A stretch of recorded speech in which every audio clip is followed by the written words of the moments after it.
My name is Alan Pickering, and this is a hot air engine of a unique design built for showing purposes at rallies. It's got lots of things moving up and down, which is unusual for a hot air engine. It's purely a showpiece, and I built it in the winter of 2016. Mostly made out of scrap from the workshop. The flywheel is part of a hand-made, hand-operated drilling machine, an old antique thing. It was about a foot in diameter. There's about getting on for 20 bearings, needle bearings and ball races in the system to try and keep friction down to virtual nothing. There's not a lot of power in these engines. You can't get in more power than you put in. This is running on coal gas at present. No, it's propane. I've made the chimney removable. It just lifts off so that you can get it in the car. The bore and stroke, the stroke is 4 inches. The piston is from a Yamaha motorbike, Chinese. It's about 1.5 inches, a bit more in diameter. I'll just walk my way around the engine.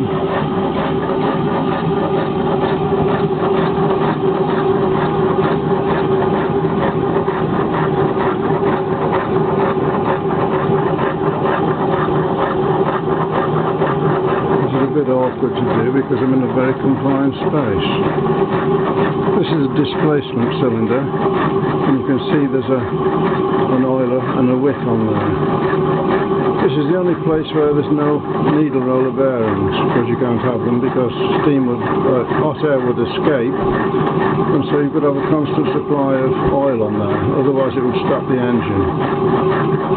At the other side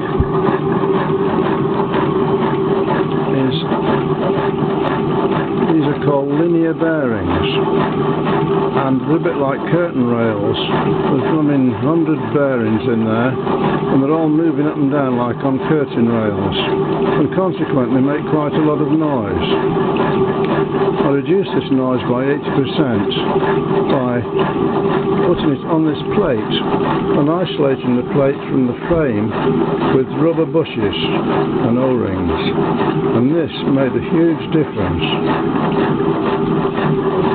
Just looking at the motion again. This is the displacer rod, and it's in fact a stainless steel tube going into a 3/4 inch thick solid stainless bar going through this linear bearing.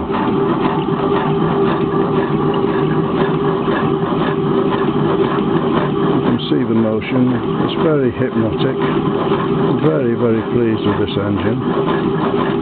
What you've got to do is keep it cool, and for that I put an extra cooling tower in here, and you'll see there's water coming out of this overflow pipe here, and this is the result of the water pump pumping the water around the system.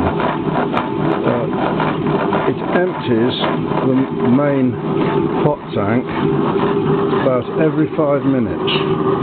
This is the main hot tank, and in the top of it you will see an overflow pipe if you look carefully in the corner, and if it shows up. There's the reflections from the fluorescent lights going on there. Now water never goes over the overflow pipe because it's running on gravity, and it's just running down this pipe here along and into the overflow. Now the pump which is responsible for this is down here. There it is. As you can see, it only runs every half cycle, so it can never overtake or overfill the tank. This of course is the propane burner.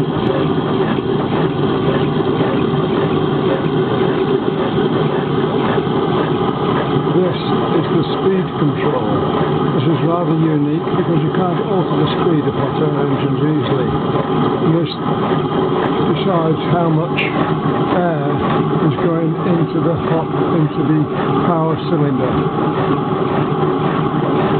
This is a displacer cylinder. It's a huge thing, almost like a Coke tin inside, bigger. And it goes right to the end. And this is the end that gets very hot. And this is the end that gets water cooled. Right. Let's look at the motion before we go around.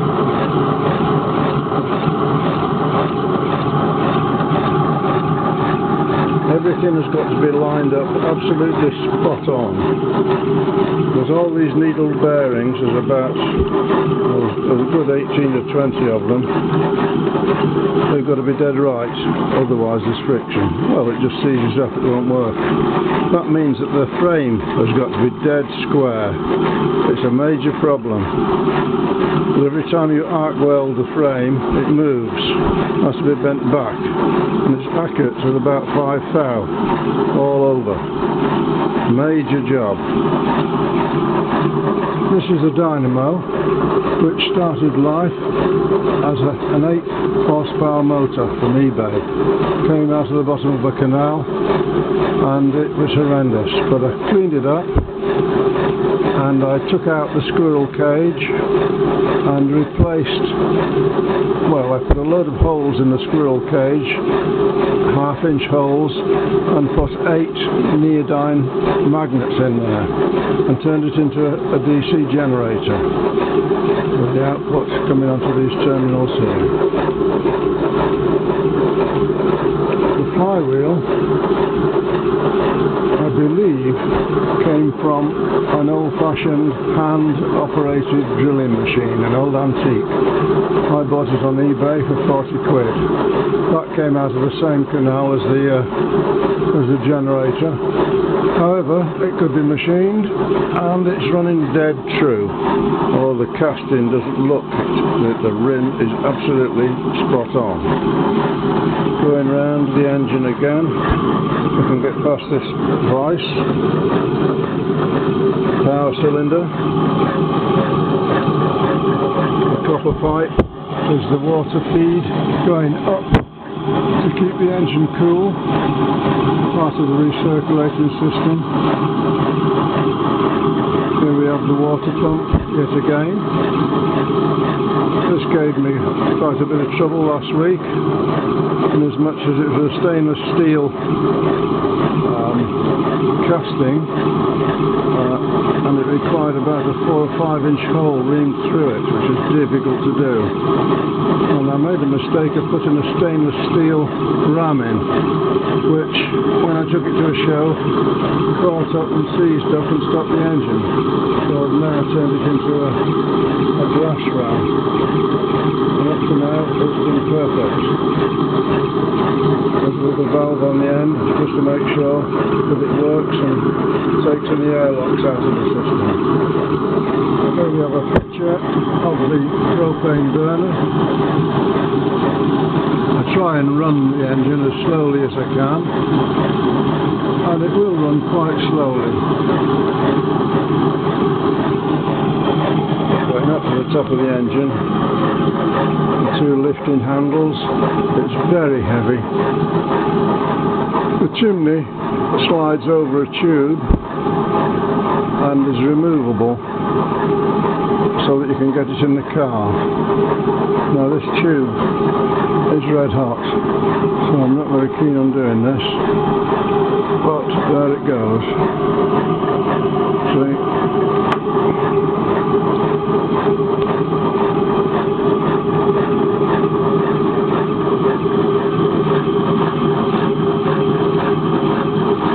This has been serialised in Model Engineer over a period of 6 articles.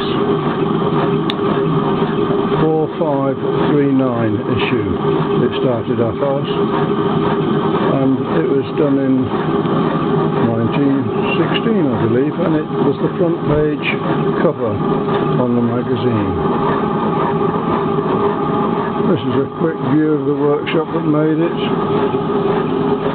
lots of machines, all done in the back garden.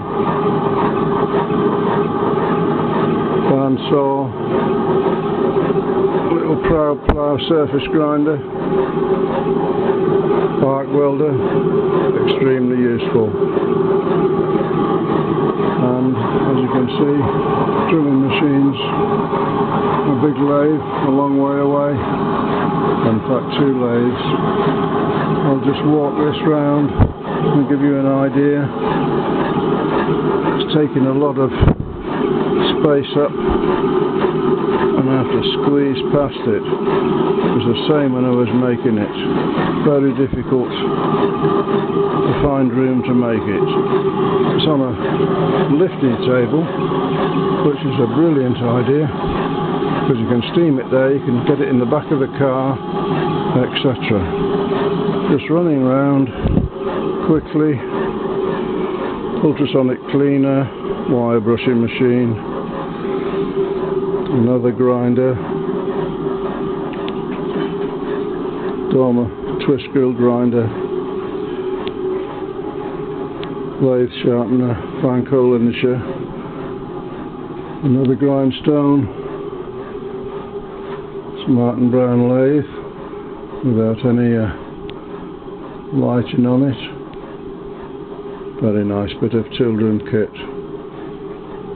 And here's my big lathe, the Big Mitchell, which is an absolute godsend. Everything in the world goes on this machine. It's a removable bed. This is a coordinate drilling machine, Swiss made. There we have a press along with another little drilling machine.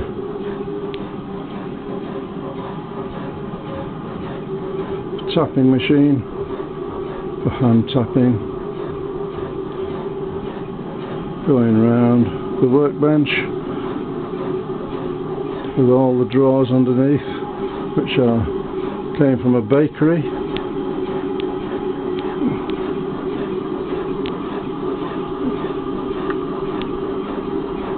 This is the music system. I run a Spirit of New Orleans jazz band, and there's about 50 or 60 tunes on YouTube. If you want to tap in Alan Pickering jazz, and it will come up. Okay, thanks for watching this video.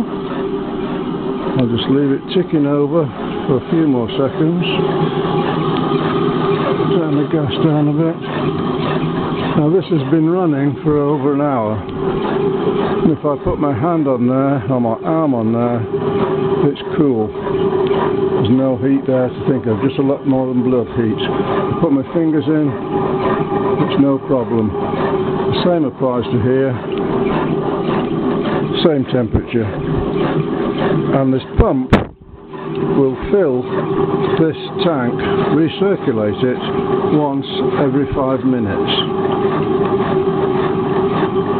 I got the inspiration for building this machine from a picture I saw on the internet from a German model engineer. I don't know his name, but the linkage system was the same. I consider I could make it bigger and perhaps a bit more different and personal. The advantage of this is tremendous, in as much as the power cylinder you have to oil. And there's a little oil cup on the top of it with a valve. You might be able to see it there. And this, you fill up with oil. You need to put a drop of oil in there. There's 2 piston rings in there. And the oil drips down to ground, as you can see. Normally on most hot air engines, which are the other way up, somehow, it doesn't matter how, but the oil always finishes up in the hot end here, carburizing the cylinder up, touching the cylinder and stopping the engine. It totally eliminates that problem. These are drain valves, and another drain valve is down there. just for emptying. Hello Rosie. And this is a crack valve on the top of the boiler. So thanks for watching. And there's my little dog come to see me. There she goes. And hope to do another video. Keep in touch. This is Alan Pickering from Dorset signing off. Thank you for watching.